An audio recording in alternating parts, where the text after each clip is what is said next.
மழையினுடைய அளவு என்பது தற்போது தொடர்ந்து அதிகரித்துக் கொண்டே இருக்கிறதா? அதாவது நாம் தற்போது இருக்கக்கூடிய பகுதியானது நேப்பியார் பாலம், சென்னை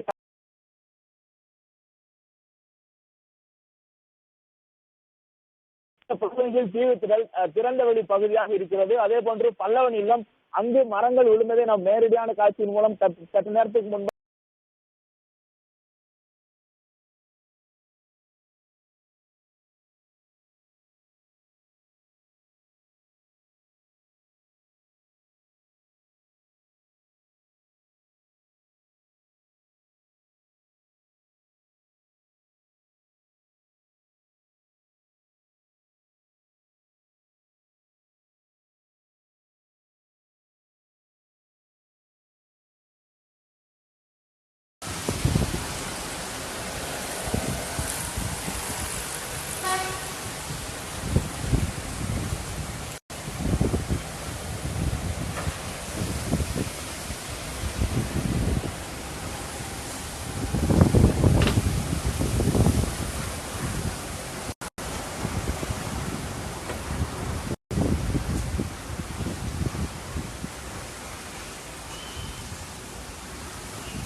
கொண்டே இருக்கிறதா?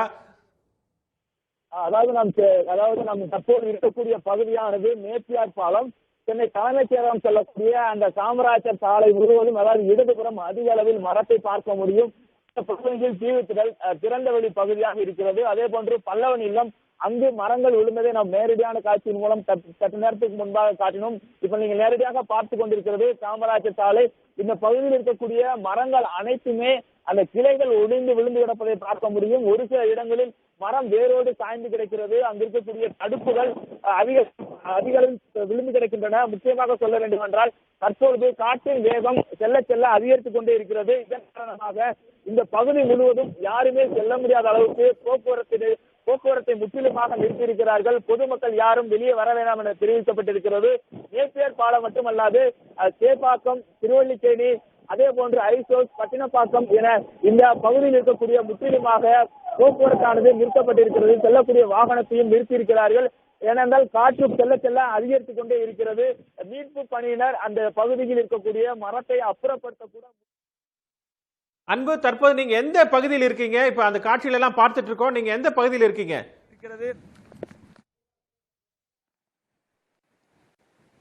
அதாவது சென்னை சேப்பாக்கத்திலிருந்து, அதாவது கடற்கரை சாலை வழியாக வந்தோம் என்றால் தலைமைச் செயலகம் செல்லக்கூடிய காமராஜர் சாலை பகுதியில் தான் இருக்கிறோம். அந்த பகுதியில் இருக்கக்கூடிய காட்சி தான். காற்று, சூறை காற்று பலத்த சத்தத்துடன் வீசிக் கொண்டிருக்கிறது. இப்பொழுது நீங்க பார்க்க காற்றினுடைய வேகம் அதிக அளவில் அதிகரித்துக் கொண்டே இருக்கிறது. இங்கிருந்து பார்க்கும்போது அந்த பக்கத்தில் யார் இருக்கிறார் என்பதே தெரியாத அளவிற்கு காற்று வீசிக் கொண்டிருக்கிறது. அன்பு, தற்போது அந்த பேரிடர் மீட்பு குழுவினர் எல்லாம் களத்தில் இருக்கிறார்களா? வருவாய்த்துறை மற்றும் மாநகராட்சி அதிகாரிகள் என்னென்ன மாதிரியான நடவடிக்கை மேற்கொண்டிருக்கிறார்கள்? அதாவது மாநகராட்சி அதிகாரிகள் தேவையான முன்னெச்சரிக்கை நடவடிக்கைகள் மேற்கொள்ளப்பட்டிருப்பதாக சொல்லியிருக்கிறார்கள். கடற்கரை ஓரமாக இருக்கக்கூடிய பகுதியில் இருக்கக்கூடிய மக்களை முழுமையாக வேறு இடங்களுக்கு மாற்றியிருக்கிறார்கள். ஆனால் தற்பொழுது காற்றின் வேகம் அதிகரித்துக் கொண்டிருக்கிறது. மரங்கள் விழுந்து கொண்டிருக்கின்றன. அங்கங்கு இருக்கக்கூடிய குடிசைகள் வந்து காற்றில் பறந்து செல்வதை பார்க்க முடிகிறது. அதே போன்று கூரைகள் அனைத்தும் மேல் காற்றில் வீச தொடங்கியிருக்கிறது. இதன் காரணமாக ஜேசிபி இயந்திரங்கள் வந்தாலும் ஜேசிபி இயந்திரத்தை வைத்து அந்த பகுதியில் பணியை மேற்கொள்ள முடியாமல் நிறுத்தி வைத்திருக்கிறார்கள். ஏனென்றால் காற்றின் வேகம் அதிகரித்திருப்பதால் தான் இது கடற்கரை ஓர பகுதியாக இருப்பதால் மேலும் மேலும் காற்றினுடைய வேகம் அதிகரிக்கிறது. பொதுமக்கள் வெளியே வர முடியாத அளவுக்கு இருக்கிறது. இன்னும் 2 மணி நேரத்திற்குள்ளாக 2 அல்லது 3 மணி நேரத்திற்குள்ளாக வர்தா புயல் கரையை கடக்கும் என தெரிவிக்கப்பட்டிருக்கிற சூழ்நிலையில் தொடர்ச்சியாக அதிகரித்துக் கொண்டே இருக்கிறது. மீட்பு பணிகள் சில இடங்களில் செய்ய முடிகிறது, பல இடங்களில் செய்ய முடியவில்லை. மாற்று ஏற்பாடு செய்யப்பட்டு வேறு இடங்களில் அமர வைக்கப்பட்டிருக்கிறவர்களுக்கு தேவையான உணவு மற்றும் அடிப்படை வசதிகள் செய்யப்பட்டிருக்கிறது. ஆனால் சென்னையினுடைய பிரதானமாக இருக்கக்கூடிய பகுதிகள் அனைத்துமே மரங்களும் மற்றும் மழையினுடைய வேகம் அதிகரித்து எந்த பணியும் நடைபெற முடியாத அளவிற்கு புயலினுடைய தாக்கம் இருப்பதாக தான். மழையினுடைய அளவு என்பது தற்போது தொடர்ந்து அதிகரித்துக் கொண்டே இருக்கிறதா? அதாவது நாம் தற்போது இருக்கக்கூடிய பகுதியானது நேப்பியார் பாலம் சென்னை தலைமைச் செயலகம் செல்லக்கூடிய அந்த காமராஜர் சாலை முழுவதும், அதாவது இடதுபுறம் அதிக அளவில் மரத்தை பார்க்க முடியும். பகுதியில் தீவுத்திடல் திறந்தவெளி பகுதியாக இருக்கிறது. அதே போன்று பல்லவன் இல்லம், அங்கு மரங்கள் விழுந்ததை நாம் நேரடியான காட்சியின் மூலம் சற்று நேரத்துக்கு முன்பாக காட்டினோம். இப்ப நீங்க நேரடியாக பார்த்து கொண்டிருக்கிறது காமராஜர் சாலை. இந்த பகுதியில் இருக்கக்கூடிய மரங்கள் அனைத்துமே அந்த கிளைகள் ஒடிந்து விழுந்து கிடப்பதை பார்க்க முடியும். ஒரு சில இடங்களில் மரம் வேரோடு சாய்ந்து கிடக்கிறது. அங்கு இருக்கக்கூடிய தடுப்புகள் அதிக விழுந்து கிடக்கின்றன. முக்கியமாக சொல்ல வேண்டும் என்றால் தற்பொழுது காற்றின் வேகம் செல்ல செல்ல அதிகரித்துக் கொண்டே இருக்கிறது. இதன் காரணமாக இந்த பகுதி முழுவதும் யாருமே செல்ல முடியாத அளவுக்கு போக்குவரத்தை முற்றிலுமாக நிறுத்தியிருக்கிறார்கள். பொதுமக்கள் யாரும் வெளியே வர வேண்டாம் என தெரிவிக்கப்பட்டிருக்கிறது. நேப்பியர் பாலம் மட்டுமல்லாது சேப்பாக்கம், திருவல்லிக்கேணி, அதே போன்று ஐசோஸ், பட்டினப்பாக்கம் என இந்த பகுதியில் இருக்கக்கூடிய முற்றிலுமாக போக்குவரத்தானது நிறுத்தப்பட்டிருக்கிறது. செல்லக்கூடிய வாகனத்தையும் நிறுத்தியிருக்கிறார்கள். ஏனென்றால் காற்று செல்ல செல்ல அதிகரித்துக் கொண்டே இருக்கிறது. மீட்பு பணியினர் அந்த பகுதியில் இருக்கக்கூடிய மரத்தை அப்புறப்படுத்தக்கூட. அன்பு, தற்போது நீங்க எந்த பகுதியில் இருக்கீங்க? இப்ப அந்த காட்சியில எல்லாம் பார்த்துட்டு இருக்கோம். நீங்க எந்த பகுதியில் இருக்கீங்க?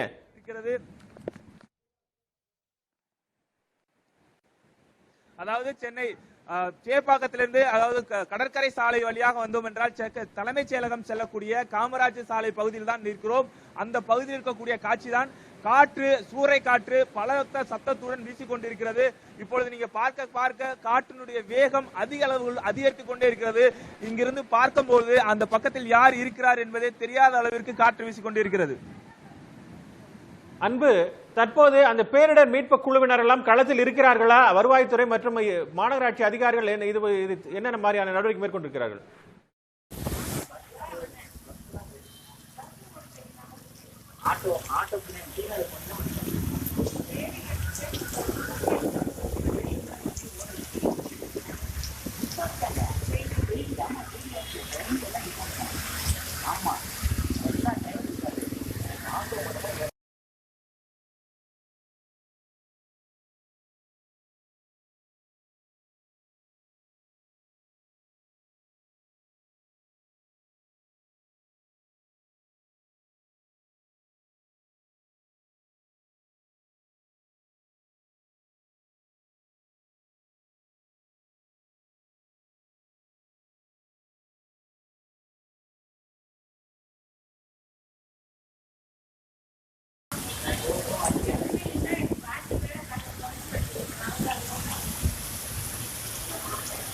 வீடியோ போடுறேன்.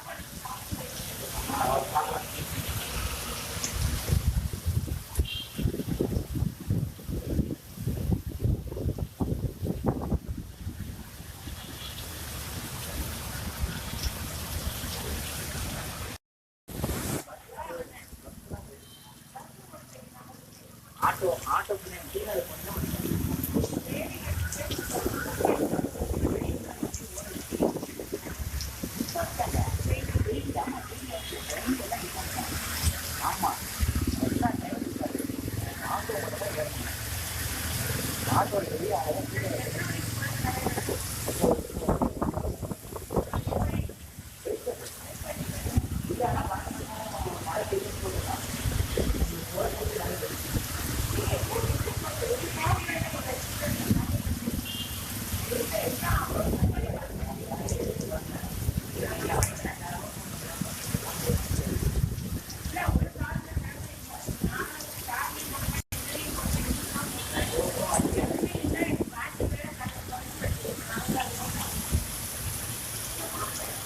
வீடியோ போடுறேன்.